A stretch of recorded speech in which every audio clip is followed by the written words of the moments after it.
Bismillahirrahmanirrahim. Assalamualaikum warahmatullahi wabarakatuh. Teman-teman, di video ini saya mau ngasih tahu tips menghadapi kompetitor. Jadi ini nggak terlalu teknis, jadi lebih ke konsep. Ini biar teman-teman pahami dulu ini sebelum melanjutkan untuk analisis-analisis teknis tentang kompetitor. Oke, kita mulai. Pertama, benerin sikap dulu teman-teman. Jadi banyak banget yang datang ke saya nge-WhatsApp, di komen YouTube, yang ngejapri di DM IG, seakan-akan kompetitor itu adalah antagonis. Jadi, waduh saya jualan tapi kompetitor kok murah banget. Seakan-akan mereka tuh antagonis, padahal kan enggak. Mereka juga sama-sama jualan. Sekarang coba dibalik, apakah dia si yang tadi teman-teman anggap dia itu antagonis, menganggap Anda itu protagonis atau antagonis? Nah, kemungkinan juga antagonis juga. Jadi sebenarnya nggak gitu teman-teman. Jadi benerin dulu sikap bahwa kompetitor itu bukan antagonis, dia tuh protagonis juga. Anda harus mengambil sikap bahwa kita itu sama-sama berjuang, bukan bukan kompetitor itu dia banting harga karena dia jahat. Itu nggak, ya ekstrimnya gitu ya. Jadi intinya kompetitor banting harga itu ya mereka juga salah satu usaha untuk ya membesarkan bisnisnya. Anda juga kan mau membesarkan bisnisnya. Jadi bukan berarti kompetitor nurunin harga untuk ngancurin pasar. Saya rasa untuk berkompetisi di marketplace itu bukan untuk ngancurin pasar ya. Beda halnya kalau misalkan di pasar yang monopoli. Ya beda lah. Kalau marketplace kan pasar terbuka sebenarnya. Oke, jadi balik lagi, kompetitor itu juga sama seperti Anda mau membesarkan bisnisnya. Jadi jangan ngejek dalam tanda kutip ke kompetitor Anda. Oke, selanjutnya nih, memang yang paling sering jadi pertanyaan itu adalah kompetitor banting harga. Apa yang harus dilakukan? Pertama, cek dulu dia itu clearance atau bukan. Nah, biasanya clearance itu apa ya?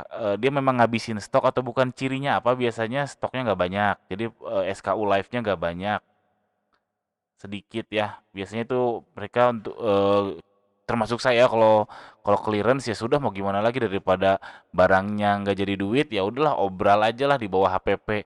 Itu harus dicek. Jadi kalau memang mereka clearance itu biarin aja. Cirinya tadi SKU-nya itu biasanya nggak banyak, lalu biasanya itu produk-produk reseller. Produk-produk reseller ya bisa kelihatan lah.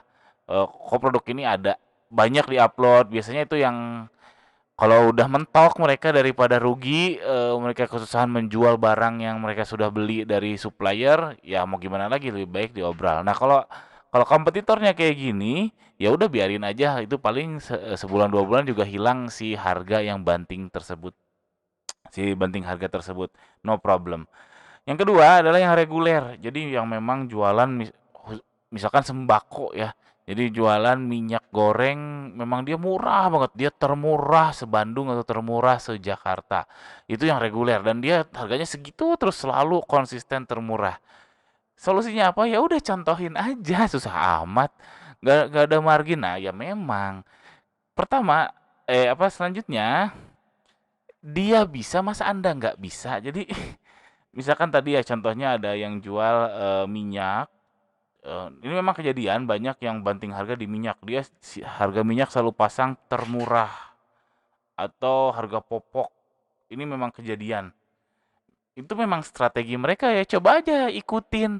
Saya yakin nggak mungkin semuanya mereka jual rugi kok. Nggak mungkin semua produknya mereka jual yang tipis banget. Mereka juga kan bisnis. Kompetitor juga bisnis sama seperti Anda, dan Anda harus tahu levelnya.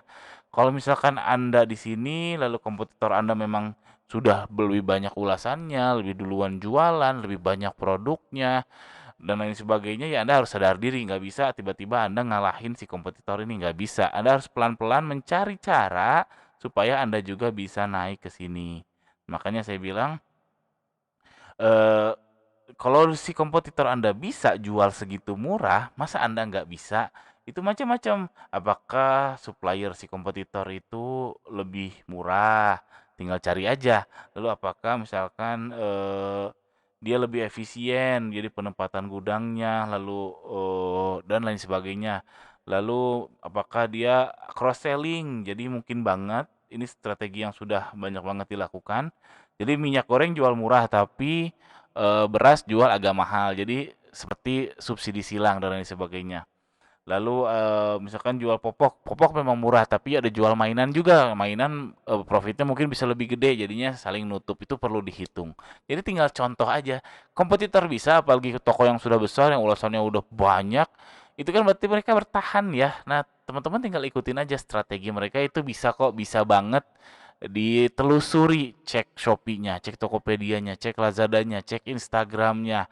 Telusuri aja kenapa sih dia bisa jual murah seperti ini.